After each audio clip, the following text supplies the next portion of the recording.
Welcome back to the Make It Count podcast. I'm Marcus Mire, founder of Mire Group CPAs and the Total Control Accounting System. And I'm Tyler Warner, small business owner with a lot of accounting questions. And this one's going to be interesting, Marcus, because it's getting real. It's getting personal. It's getting personal. So, I kind of bounce around a lot, different businesses and different organizations, and kind of, I love the building part of entrepreneurship. Been real fortunate to be a part of all these organizations the past few years that are like, tooling up, maybe starting a new product, new service, right, all those things. And so most recently, I have found myself in the middle of an organization that is doing that very thing, except they're like rehauling their entire... Yeah, this is like a renovation. A renovation, sure. And so, not a startup. Like, I've got some, and I'm, obviously we talk every week about all these tools and different things like that. And so I'm familiar with them, but now I'm like really getting kind of hands-on and kind of having to think through like, all right, how do all the pieces fit, right? And you're probably, since you're the point person, fielding the questions from people with like, well, what about this and what about that? Yeah, and I know just enough to make it sound like I know way more than I Right. I do. And not that I'm trying to be, I'm first to admit, hey, I don't know this. But yeah, I know enough about what's possible just from being around here and talking to you every week that like I know whenever it's like, nah, there's a better way. I've heard. Right. Or at least you've bought into what we're selling. Yeah, right? exactly. Yeah. Right. You'd hope so. Being the co-host of the podcast, right. We hope so. So I was just gonna kind of hit you with some like things that have come up that I'm curious about, like what can be done, what I assume can be done, maybe what can't be. Yeah. And we'll just see how you can help. All right. I also want to hear like the war stories of like in the trenches. Yeah. What's happening? Oh no, this will never work. Yeah. Yeah. I don't want to. You're dealing with these. Yeah. You're dealing with the Sure. Yeah. But so much of what it's like that's a lot of my job and everything that I do. Right. You know what I mean? Like when you're, kind of consulting in entrepreneurship or consulting in business development, a lot of it is change and implementing that change and coaching. Change management is what they call it in my industry. Change management is like, that's the deal. So like, all right, some of that feels like just, this is part of any kind of change, Right. The waves are going through the organization. All right. All right. So specific questions. Let's start with zero. Okay, so can we just give a little background that the tech stack you're going to is tech what? stack so far we're gonna do Gusto for payroll. Okay. We may end up doing some time tracking. There's a handful of hourly paid employees. Okay. So we'll do Gusto. We need an accounts payable solution, like a bill pay solution, and we think we've narrowed that down to Routable. I've got a little experience on the other side, accounts receivable with Routable, and then we're going to kind of use Xero as the hub. Gotcha. And so, kind of the first order of business. Good choices, by the way. Yeah, thank you. Yeah, none of those should surprise you if you've listened to this podcast long enough. Right. I was trying to think of just like a wild card, like just make up a tech company. Just like, right. Yeah. Just name anything where you eliminate one consonant at the end. Yeah, exactly. Yeah. So the Xero is kind of the first deal, and so I'm gonna export all of the data into and then import it into Xero. And so then we should have a pretty current, financials. But I guess, this is real specific. But like, I'm wondering whenever we set up Xero, I've got an export of the chart of accounts. Okay. And I'm thinking that's kind of first order of business is import the chart of accounts, or does that happen whenever you import all of the data? Yeah, good question. So what we normally do is, you want to build your file first. When you build your Xero organization, that's what they call it a Xero organization. When you build that, you're going in the setup process, they're going to ask you for a chart of accounts. So what we do is kind of a best practice of anybody moving software, accounting software specifically. One thing we do is we take this time to say, do we need all these accounts? Because a lot of times you come with historical chart of accounts that multiple people have had their hands in. You come with accounts that may not have even been used, aren't relevant anymore. So we do a cleanup of the chart of accounts. But yes, we will then import that during the process, where it's a simple Xero has a standard template that you use, and then you can edit that to your, like, you can customize that to your organization. Yeah. So I think you mentioned cleanup. This is probably going to be a lot of, like, that's where we are, right? Okay. Because it's not a new business where Right. it's like clean slate. This is a lot of historical data, a lot of things that were done a certain way and that we need to kind of clean up and change as we implement new tools. So, all right. So that was with Xero. Where did we land on that? We just, first you're saying evaluate which counts you actually need and then Yep. upload them? Yeah. So what you'll do is, yes. So you'll look at your chart of accounts and say, the chart of accounts that's in your current accounting software and say, okay, this is obviously a good example of what we should have in Xero. But and ultimately, there's lots of accounts that you're probably not using or lightly used, Yeah. or don't make, or not, obviously not well designed. Like, I've seen people have chart of accounts that are really more vendor names. Like, I've seen people say Amazon as a chart of accounts. Well, Amazon's a vendor. It's not.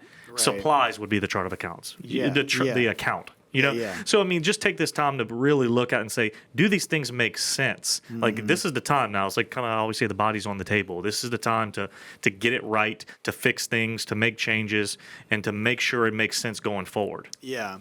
So the other thing that I'm curious about is once everything's in Xero and we're up to date, there's a couple things, like, practically I'd like to accomplish. Okay. Like, I'd like each department head to have access to two things: the actual expense with a time range versus a budgeted.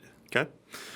Yeah. So, and that I've assumed is possible. I've, like, kind of looked around a little bit. The reporting side of expenses is pretty boilerplate. That part I'm not necessarily, I mean, Right. that's just an expense.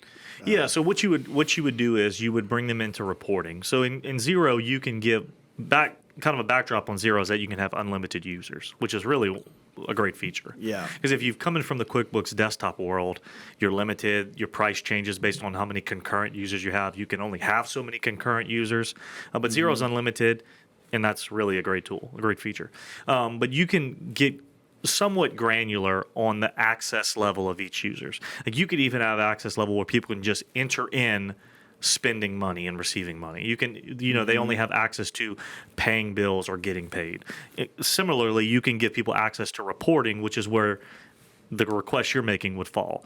You would want somebody to have access to a P&L, particularly a P&L that is driven by tracking categories. So tracking categories would be where you can kind of slice and dice your data. The best way to think of it is, in the world we're talking about, maybe programs or in divisions or regions. Think about how you want to track locations. If you had maybe you had a Subway franchise and you had 3 locations, but it was run through one entity, you'd want to know the sales and expenses for each location. Yeah. That would be a tracking category. Where's that tracking category inputted? In each journal entry, or? Correct. So at the transaction level in Xero, there is a field once you turn it on that says you get the title of the tracking category. So in my example of the Subway franchises, it would be location, and then it might be like 123 Main Street or name of this town. You would identify them, whatever makes sense to you, Right. and then you would tag that location on each transaction. So that's spending money, receiving money, journal entries, all that sort of thing.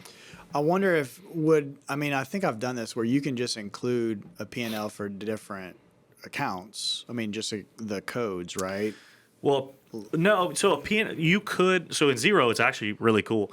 So a P&L is going to be a P&L. It's going to have all your income and all of your expenses. Now, you could then filter that down by tracking category, but it's still going to have all the elements that a P&L will have. Meaning, it won't exclude certain accounts if you have if they're non-zero numbers, they're going to be on your P&L. Gotcha. So what you might do is if you say, oh, but I really want access to an account, a statement that only shows the spending in 4, 5, 6, 10 accounts. Yeah. Xero has what's called a blank report, which is Okay. really exactly what it sounds like. It's a blank slate that you customize.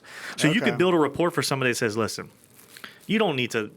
You may want to look at the P&L, but it's really not relevant to you. You need to know how you're spending in these 7 categories. And you can build that report for them, save it as a custom report, and they got it. Gotcha. And when you save a custom report, what tools do you get? Like automatically, can you set up a frequency to send that report? So Or- so Xero doesn't have functionality around sending reports out. Okay. You would use a third party like we have. We use a software called G-Acon. It's like G Accounting. It's a Google Sheets driven, Okay. and it connects to Xero, and it can then dynamically update reports and send them out and that sort of thing. But you wouldn't do that in Xero. Okay. That's helpful to know. Yeah. So G accounting, then that just populates a Google sheet, and then that Google sheet. Yeah, so it's funny. Like, this happens every time we talk. We like kind of go down another path, but GACon's really cool because if you didn't want to give people access to Xero, I see. you could just build them out a Google Sheet that you both have access to, and GACon you can set it to where it updates and refreshes on a periodic schedule. So you could say that report refreshes every 3 hours, every day. Every week, Yeah. and then it sends an email notification when it's refreshed or something like that. Yeah, that might be more helpful too, because if your organization's already using Google Right. Docs, and like they just they can have that organized in Are their you files. Are you emails? Are you guys using Gmail for your email? Perfect. Yeah. So it's funny. We always kind of start talking about these things, but once you have the tools in place, Right. like this is kind of what we're experiencing here internally is that we're like recently we just said, why are we not using Google Sheets more? It is super powerful. And we're already paying for it. Yeah. Like we're all here on the Google Workspace as our Yeah. Gmail. But Like, man, that's people may not realize how much of a mic drop that is for an accounting firm to start using Google Sheets. Oh, dude, compared to Excel. You'd be surprised, like the kind of firms like ours that are all fully virtual. I'll give you. They're using it. I'll give you another kind of example. A buddy of mine. This will blow your mind. Not to go down too much a rabbit hole. He runs his whole firm on Chromebooks. Yeah. Think about that. No, I have. He's running an accounting firm with like 30 employees. Everybody has a Chromebook. Dude, it's getting to where Really cool. like Chromebooks. I mean, I'm sure. Yeah, that's a total rabbit trail. But yeah, Yeah. we've done that before. Where I had a Chromebook, it could basically virtually log into another more powerful machine. Yeah.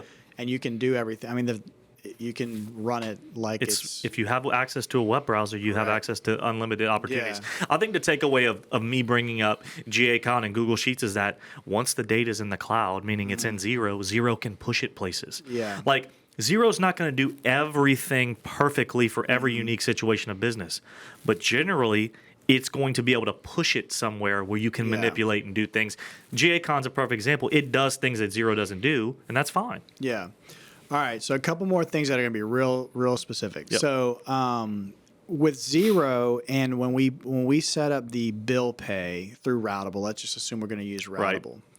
I want to make sure that we're setting up the I forget the exact term, the separation of duties, right? Right. So like right now, in my mind, I'm thinking that would be how we would do it, because theoretically we could have an admin pay bills and actually have only permission to pay bills would be one thing. But Right. functionally, if that same person also needs to be able to generate invoices and then pay them, they wouldn't necessarily have access to the bank account. Right. So would that be enough to sort of safeguard those separate, like, Yeah. if I'm understanding them right? Yeah, because what you're getting at is a segregation of duties and keeping people away from being able to initiate payment and account for it. Right. So that's right. That's the whole deal with the whole check stock. We've talked about this with you don't want to give people the ability to do something and cover their trail. So your example would be pretty easy where you would say, okay, the backdrop is Routable is going to connect to Xero. Again, two cloud-based applications. They talk through an API integration. Well, anytime you create a bill in Xero, like a bill meaning you owe somebody, lawn care is a perfect example. They send the bill, they cut the grass, and there's even more ways to be efficient where Xero offers you an email address that when somebody emails their PDF, it goes right into the bill section, and then that's one step already taken care of. So, but if they're connected, Routable is going to have that bill sitting there saying, hey, we connected to Xero. We see that the lawn care people sent a bill. Do you want to pay them? Well, the way you would segregate the duties in that example is you don't give the payment authority to the same person that had the ability to put the bill in, code it. Because, I mean, think about it. They could send a bill in from a fictitious company they've created. Right. But you should then set a precedent that the only money that comes out of this company is through Routable. Well, who holds the keys to Routable? Somebody else. Right. And so the way we do it here internally is, and again, small organizations, you know, you can have this level of delegation and a kind of a custody, you know, different people can do different things. Like in our organization, there are some things that I do allow to get paid, but we attach receipts to every transaction. So it somewhat mitigates the small dollars. Yeah. But anything over a certain dollar threshold, it has to be, the money cannot leave the account unless I'm the one who approves it. And we've set those approval levels up in Routable, which you can do too. You could say every transaction has to be approved by so-and-so. Sure. Yeah. Sounds like Routable and Xero obviously would respect that philosophy Right. and have built their software around those. Right. So we're not throwing them any curveballs. No. Approval levels are really probably kind of a base level thing in a bill payment software that they're always improving. I mean, you've got one now, just to give you, contrast it with CorePay is the one that we also use. CorePay allows you to do things where it'll automatically pay people. So you can say, we've all agreed that this vendor, anytime we get a bill from them, pay it. Like it'll literally pay it for you. So I know that's kind of maybe pulling back a little bit on the security, but to the extent you're monitoring that and you're watching that, that gets even more efficient. You can say any bill and you can set rules, say like if the bill's not plus or minus 10% over a certain amount, pay it. Yeah. Like crazy what you can do. Yeah. Which I know that kind of goes the other direction, but Right. it's worth But mentioning.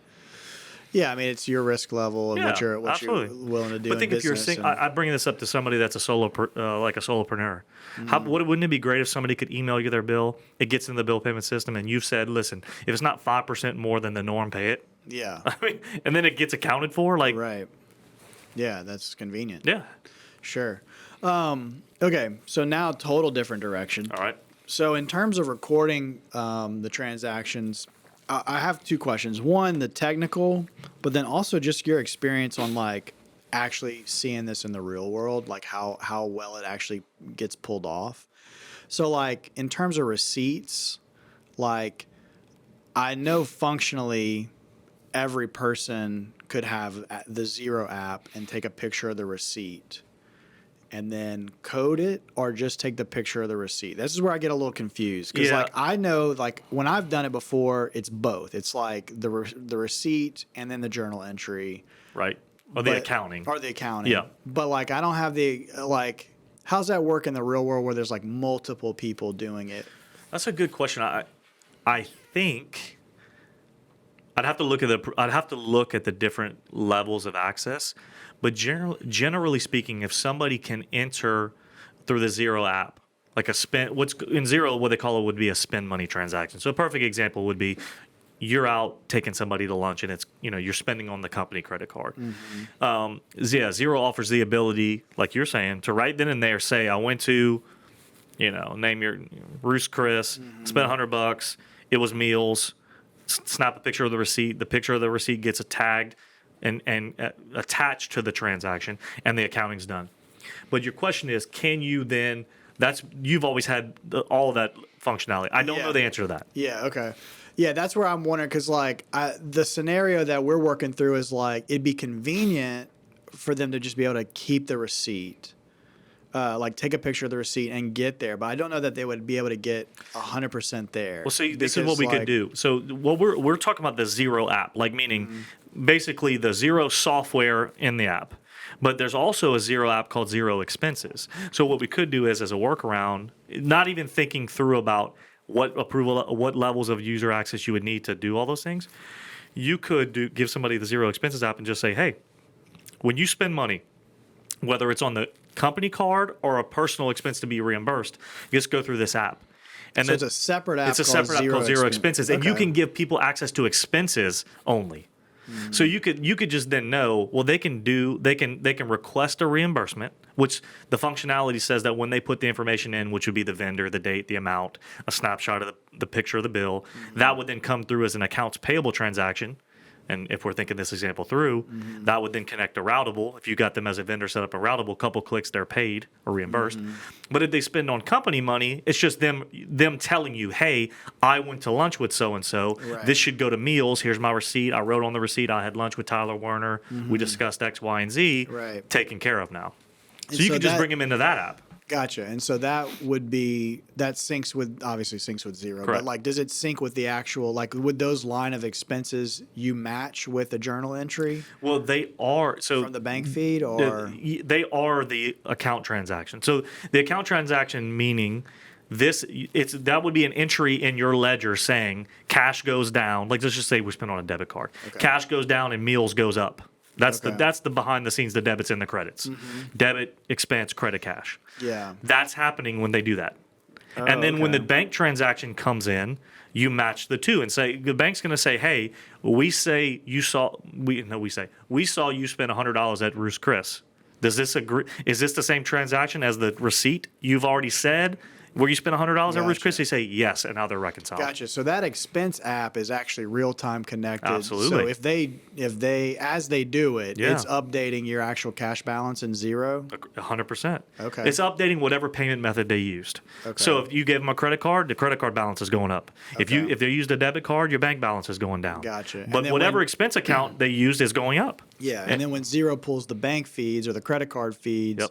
then it does like you'd expect, and it says, "Hey, are these things the same?" The big These- green OK button. Yeah, you click exactly. OK and it's done. It's All right. reconciled. Well, then that's perfect. And I yeah, know. they don't need the Xero. They need the Xero expense app. Yeah. That answers that question. Right. Yeah. So This did- is saving me a lot of time. So you did know. Killing the podcast and consulting. Yeah, exactly. All right. So, yeah, that's pretty huge. With the that was a big question I had. Yeah, there's so much you can do around this. Like, it's kind of like we get like almost like paralysis now because there's so many tools. Like as you were talking, I'm starting to think Relay Yeah. and giving people the dedicated bank accounts and Right, Relay like as a right. security measure where you could say, okay, like this, you're over this program. Or we're only going to put in $5,000. Like that's your budget for the year. Yeah. Not only are we going to track your budget, we won't even give you more money that you could spend. Yeah. Like so that and then you could then use the Xero Expenses app, and it would be tied to your Relay account. You just say, Yeah. I spent $500 at Party City. Yeah. Put on an event, and then but the bank account is also a constraint because it only has the money you can spend. Yeah. So there's a million ways we could go with this. Right. I have a question that's while we're on receipts. Okay. What is the law or I get this question all the time. Yeah, tell me. What is it with paper receipts? I don't. like I if- think it's 7 years. You're asking me for document retention. I think Yeah. it's 7. I would say it's at least the statute of limitations. If you're talking tax deductibility, it's at least the statute of limitations. That's 3 years. now, but I mean, they have to have a physical copy. If you get audited, Yeah. I think what I've always understood is that the receipt is the highest level of documentation, better than the bank or credit card statement. Okay. Because it's And better than a picture of the receipt. Oh no! I think a picture and a copy would be one and the same. That's what I'm at. Yeah, like like if we're a doing hand- this with. Well, you could always print the copy, right? You could Yeah. always download the transaction in Xero, download the file and print it. But yes, I don't think But there's I'm any. just thinking functionally, if like, what do you tell? And that's kind of the real world answer. It's like, what are you telling employees if you say, okay, you went to lunch, you took a picture on the Xero expense Throw the app, receipt away. Throw the receipt It's away. Done. Done. Okay. If we ever need it, and I will say this one thing that I told Xero, I was in Denver recently meeting with their new CEO, and we kind of Yeah. and we got to talk to some other people, and we kind of stumbled across Xero. Not stumbled. We use Xero files, but one of the things we said, guys, Xero, this doesn't have it, which I wish it did.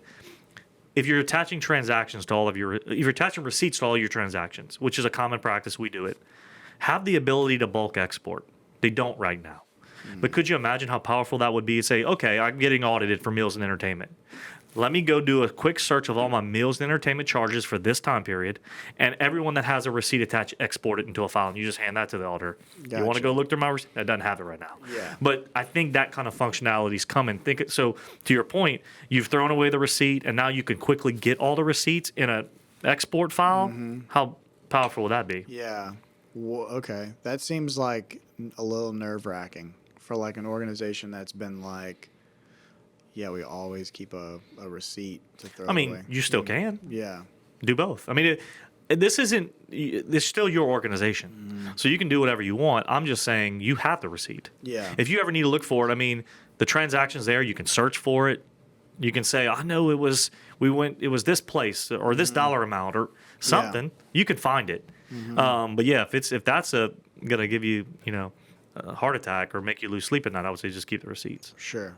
I don't like that, but I'm not the one who has to keep the receipts. Yeah. No, I get it. I just, there's this, it's kind of one of those things where it's like, there's this, like you just think, oh, I guess if I don't have the receipt, well, I mean, what happens? I don't, You can always get it. Yeah.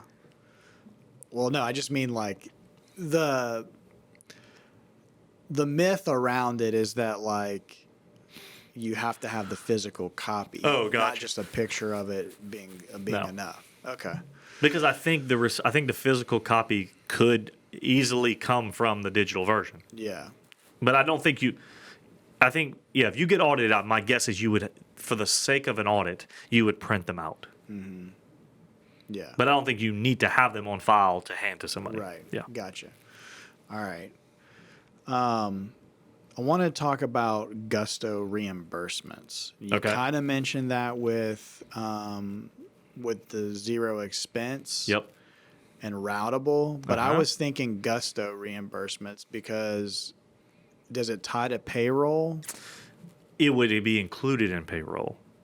So Gusto reimbursements are generally not, and I don't want to say I'm saying this going. I wish Stephanie were right here to correct me, but I'm pretty sure there's no way to get those into Gusto other than at the point you're processing payroll to say, hey, give somebody $200 to reimburse them for X, Y, and Z. Okay. So the reason I would say, if you're giving people the ability to spend on their own dime and get reimbursed for it, I love to capture it at the time the transaction happens and then pay them in one lump sum. Gotcha. So your recommendation for that workflow would be zero expense, then payable and routable. 100%. Yeah, zero expenses. Yep. It would turn it into a bill that you approve. And once it's approved, Routable's got it through the API integrations ready. And then if they've been invited as a vendor, so perfect example, Stephanie all the time goes to Costco on the weekends and she'll pick up stuff for the office and she'll just, she'll put a bill in and it gets paid through Routable Yeah. because she's a vendor. Gotcha. In that sense. Okay.